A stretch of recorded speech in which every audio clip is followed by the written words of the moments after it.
Back to the streets.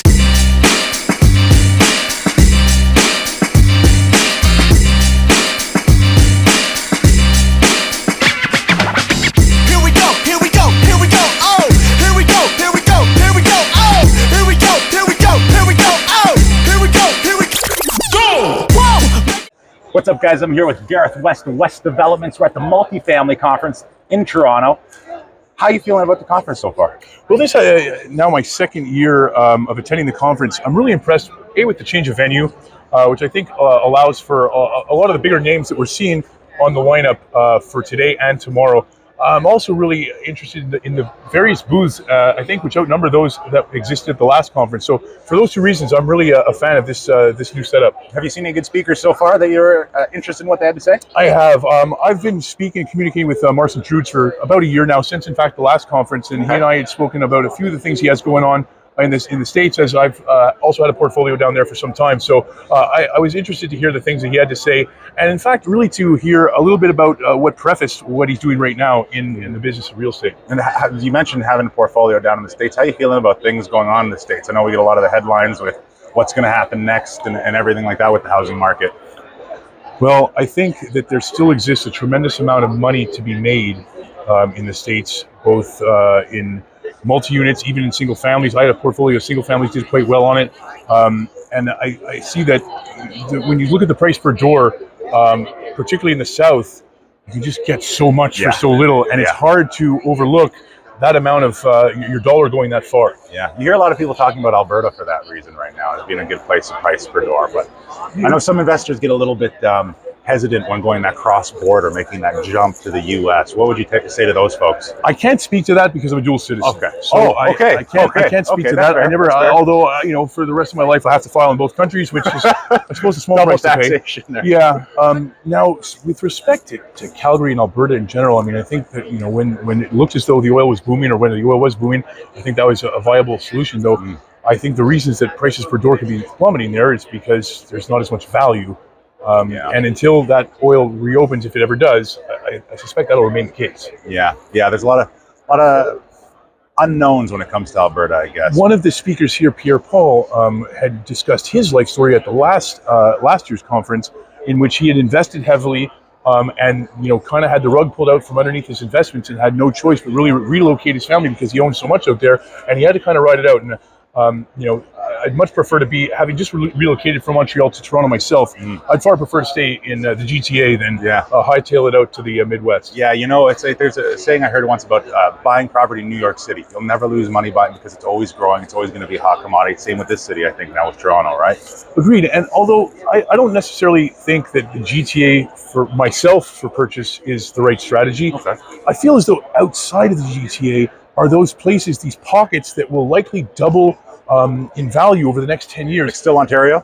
Absolutely Ontario, and more so than Quebec. And one of the reasons I vacated that province is because I feel as though the same is not true there. I don't think the same is true for the GTA, just because perhaps not a bubble, but it is an inflated market, not one that will burst, but one that, in my opinion, is less likely to double than others in its vicinity. Yeah. So we're here, Metro Toronto Convention Center. It's multifamily conference 2023. It's a beautiful day outside. The sun is shining. So what are you hoping to get from out of the conference so we can get out there and enjoy the sun maybe a little later?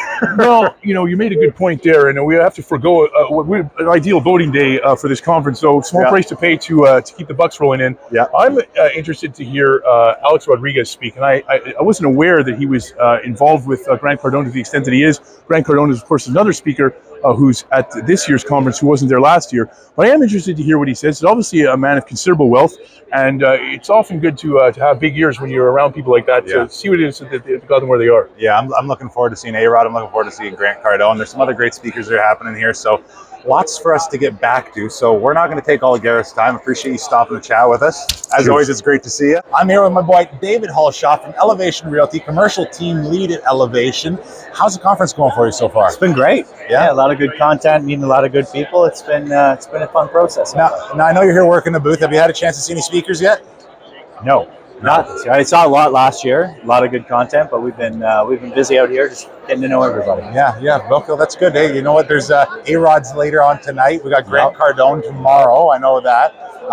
Hearing anything from people? Is there recurring themes or anything like that you're hearing from people? I know a lot of people continue to talk about, is this the bottom for real estate? Interest rates, all those things. What are you hearing from people that are coming up to you? Yeah, that's a big one. We've heard a lot of buzz from Marson with some raising capital. That's been a big thing. But, in terms of the market, that's been the buzz, right? And that's been the focus in terms of a lot of mortgage agents out here talking about it too. And, it's been a little bit more challenging to get financing, and that's why you got to be more disciplined to the numbers, right? Yeah, for sure. Discipline in the numbers is definitely important. And then just looking around here, as I walked around, I'm just having this epiphany as I'm standing here now. Not a lot of actually realtors here. No, I don't.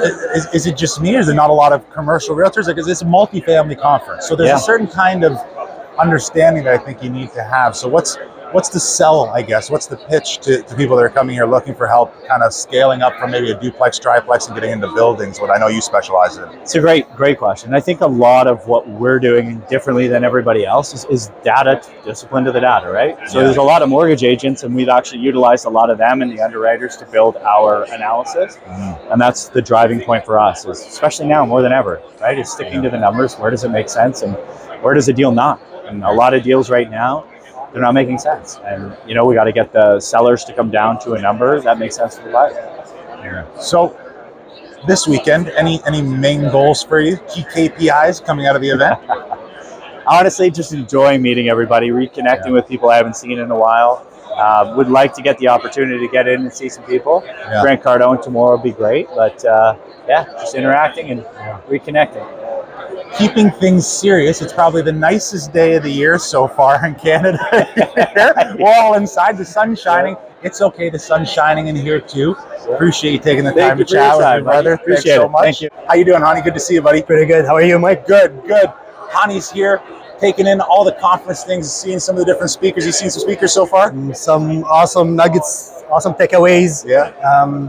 We're working on a couple of projects, so I'm going to take some of those takeaways into the project and see how it goes. A lot of people continue to talk about what's going on when it comes to things as an investor, like, is now the right time to buy? Is it the bottom of the market? Is the interest rate thing a good thing, bad thing? How are you feeling about the future right now? I'm buying. Buying. I'm buying. You heard he's buying. Buy. Yes, I love it. People say whatever they want to say. Yeah. Interest rate is high. Inflation, recession. Man, I come from a place none of that existed. Money didn't exist. Yeah. So this is jokes. Like, this is not bad. Yeah, that's it. Keeping that positive attitude, keep buying, because at the end of the day, long term, it's never a bad decision to buy, right? And the way we're developing, the way we're not as fast. Yeah. Even if we want to build, it's more expensive than actually fixing something. Yeah. Up until that point, I'll change my mind. Well, that's good. Anything you're hoping to get out of the conference this weekend? Well, we're looking to raise money for our Aplex. Yeah. It's a full bear. Yeah. I challenge everybody in the conference. If you have better numbers, He's told me about this. It's a great freaking deal. So if you're looking to throw money, so talk to Hani. I will tag him in this, obviously. But I'm still surprised. I'm gonna ask him to see the numbers again later. So, Awesome. but anyways, hey Hani, thanks for chatting with me. It's great to see you, man. Absolutely. And he's going to Kilimanjaro. So good luck to you. 2 weeks. Yeah, good luck to you. Thanks, Hani. What's up, everyone? Here at the Multifamily Conference, Metro Toronto Convention Center, with Chris Sayers, a Findlay mortgage team out of the KWC, the Tri-City area. That's made right. the drive to Toronto. How you doing? How you liking the conference so Man, far? It is a blast. It's been awesome seeing all these familiar faces, people that have followed for years. It's been like quite the experience. Meeting a lot of people you know from the social media game. Absolutely, and A-Rod is just about to happen. A-Rod, I should have brought something from like Yankees merch to get something signed off on. I know it's not the right reason to be here to talk to A-Rod. Hey, man. It's one of the main reasons. Yeah. So what's your main reason for being here? What's your goals coming out of this? Just helping people. We're a CMHC correspondent right now with the Findlay mortgage team. So we help people with multifamily, MLI, direct, bridge financing, construction, development, and everything else in between. So CMHC correspondent. So like, you unpack that a little bit more. So basically what that entails is we're able to go straight to CMHC.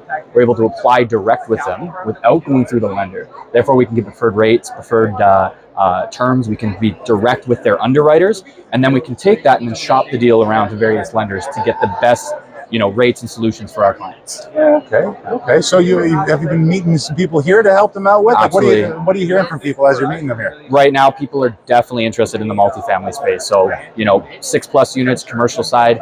People have had a hard time on the residential side with duplex conversions, triplexes, and people are trying to allocate that capital into larger assets that provide stronger returns. So, as mortgage guys, I'm sure a lot of people are asking you how you feeling about. What do you think is going to happen with the rates? I know we're waiting. We're all waiting on pins and needles right now. A couple of weeks from now, we're going to be hearing a rate announcement from the Bank of Canada. What are you guys predicting? What do you think is going to happen? It's so hard to say. Right now, most people are predicting a 0.25 increase. There's 80% to 90% of certainty with some economists that are saying that. I wouldn't be surprised if they go that route, but I also wouldn't be surprised if they stay still as well. I really think it's up in the air at this point. Yeah, we've been talking to a few people about that. How it's been a bit of a vicious cycle in terms of Stats Canada saying that inflation is being driven from mortgage interest rates, absolutely, as well as rental pricing. But so now we're at that point. But that was 1 month, so we could see May is different, and then maybe I guess a June. You're damned if you do, you're damned if you don't. But the one thing that is consistent are their deals. So there are deals. There's more deals coming. There's people with that are trouble. And, they're starting to get some vacant buildings that are coming up on the market. We're starting to see more and more inventory. Yeah, that's the thing. Deals. They're still out there. Deals. Is now a good time to buy? I would say it's always a good time to buy. It's always a good time to buy. You heard Chris Sayers from Findlay team say it. It's always a good time to buy. There's always deals to be had. Don't be afraid of interest rates and things like that. Just call guys like Chris. They'll help take care of you. Chris, thanks for chatting with us. Appreciate it, man. Appreciate it. Nice to see you. Nice to see you. As soon as they paused interest rates, people got back into the market. There's such a demand for buyers right now, and there's no inventory. The biggest problem in Ontario is inventory, period. Supply, period. That's it. 400,000 immigrants coming to Canada? That's BS. That's 400,000 that got a passport. What about the residents, the permanent residents, the non-permanent residents, the students, all the Syrians, the Ukrainians? Like, come on in. That's a million people. And where are they going to? They're not going to Nunavut. They're coming into Toronto, they're going into Vancouver, and they're just flooding those areas, which means we have a shortage in housing. So my biggest concern is that the supply and demand is completely out of whack. And as soon as they pause interest rates, people come back into the market and start buying again. And then that's why you're getting these talks about having increased interest rate again. The other really important factor to understand is that inflation is heavily driven by the real estate market. So when they talk about inflation coming down, if you understand it's a 12-month cycle, and they go last May against this May, last April against this April, we are actually expecting, we knew there'd be a pop in inflation or wouldn't go down as much as they wanted in April's report. May should actually come down quite a bit and be into the mid to low threes. And if that's the case, then in that June announcement that they're going to make a Bank of Canada, it's likely not going to pop off. But if inflation does go up, they're going to have to make an announcement. I do believe they are going to do our 25 basis points. I don't think it'll be June 7th. I don't want it to happen because I'm an investor and I have a bunch of assets. But I do believe that if we don't slow people buying a little bit longer and figure out a way to solve the supply issue, that we are going to have a bigger problem. What do you say, though, to the things like Stats Canada recently came out saying April inflation was driven mostly by mortgage interest rates as well as rental prices and things like that. So have we hit a point of now it's the vicious cycle? We're now on this, like, we need to combat inflation by interest rates, but interest rates are leading to inflation. Something you should look into is the M2 supply, money supply. And it has not gone negative since 1930. Immediately following it going negative was a war. And if you go back over as far as history will take you, anytime the M2 money supply goes negative, there's a war. And I don't know if that war is going to be a guns war or swords war, nuclear war. It could generally be a bio war. It could be that all of a sudden China comes and knocks off our grid, our electrical grid. That type of shit is really what we're probably in for. Something big has to happen to allow the next phase to come. And this is what Tony talks about and what was really in the fourth turning. I'm actually going to be on a live webinar with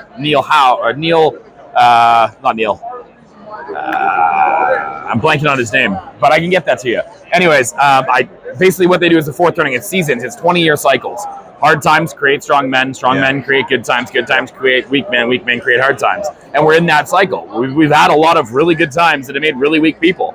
All of a sudden you can call yourself a cat and be fine with it. Like, come on now. It's like this is not society. So some shit's gonna go wrong and some stuff's gonna happen. And when that does, well, let's look at positive things. We're here filled with investors around us. The end of the world hasn't happened yet. If it does, be big and bold.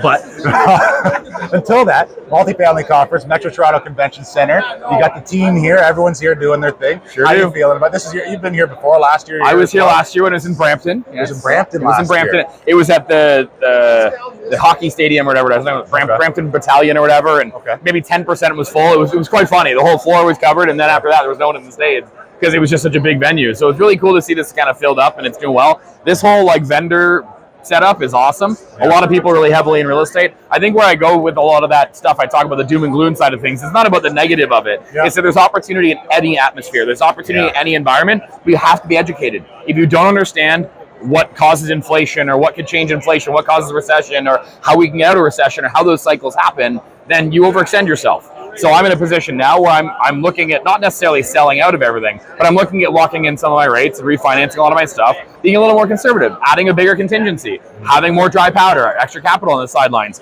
Because if you, like, I used to have clients that would do duplex conversions. You know what? Put 80 grand down, put 100,000 into the rental. If you had 200 grand, go ahead and do it. Take a refinance on your house, do a $200,000 rental, you got a 20,000 buffer, you're good to go. Now I'm telling people, keep 20, 30, 40% as a contingency and have that as dry powder. So just because you can afford a 40 unit building, what if we start you with a 20 and you keep an extra $500,000 on the side or an extra $1 million on the side? And if interest rates go up, you don't get the same refinance you need or your mortgage pulls out last minute, then you're not as screwed, because that's the problem we're finding is those people that overextend. They've been approved for $1 million residential primary home. They won't buy $1.1 million. Those are the people that are in trouble. So you get approved for $1 million, go to 800. Yeah, there comes a point where you have to have a bit of like financial health and financial literacy behind all of this. We're talking about big dollars. We're not talking about, you know, your $200 credit card. 100%. 100%. So, yeah, that's fair. You know what? It sounds like we need to see you up on the stage here next year. I think. We talked about this a year ago. We just didn't pull the trigger. I'll be honest, I wasn't sure if this was going to happen. It was a big step going from that first year of that Brampton location to second year here and going downtown Toronto. This is a big, expensive space to be. And I honestly got to give it to Seth to make it happen. He's done a really good job of making this happen. Seeing all these vendors here, seeing the involvement here, seeing how many people were tuning in to come into this event, it shows there's a lot of interest and a lot of drive. So yeah, I think there's a lot of people around here you can talk to, meet really good people, learn a lot. And I'd love to be on stage next year. Yeah, multifamily. That's what everyone's talking about. I told my parents multifamily. They thought it was something else. They're like, what's a multifamily? Is that like a sister wives? I have a hilarious story there. I went home a couple years ago. It's about 3 years ago now. And I showed up for my mom at Mother's Day with flowers and some paperwork. And I literally said, sign here, press hard on this sixplex. My mom's like, what kind of son shows up with paperwork to buy a 6 unit on Mother's Day? A good son. And I'm like, yeah, now looking back, she bought a sixplex in St. Catharines for $970. She put 15% down, went straight to CMHC. They make $3,600 a month in cash flow, and they got a 5-year, 40-year amortization, like a 5-year loan, 40-year amortization. They have like $800,000 in a mortgage, maybe 7 by the time the term's done, and it's 6 residential units. I know there was 6 res units that sold for $1.8 million. Sorry, Mom, I made you $1 million bucks in 5 years, plus $3,500 a month cash flow for that 5-year period, and all that had to do was shovel the snow. So you're welcome for the retirement. Sorry, Mom. This is the reason. If you're on the fence about having kids, this is why you have kids right here. Hey! Make cash flow assets.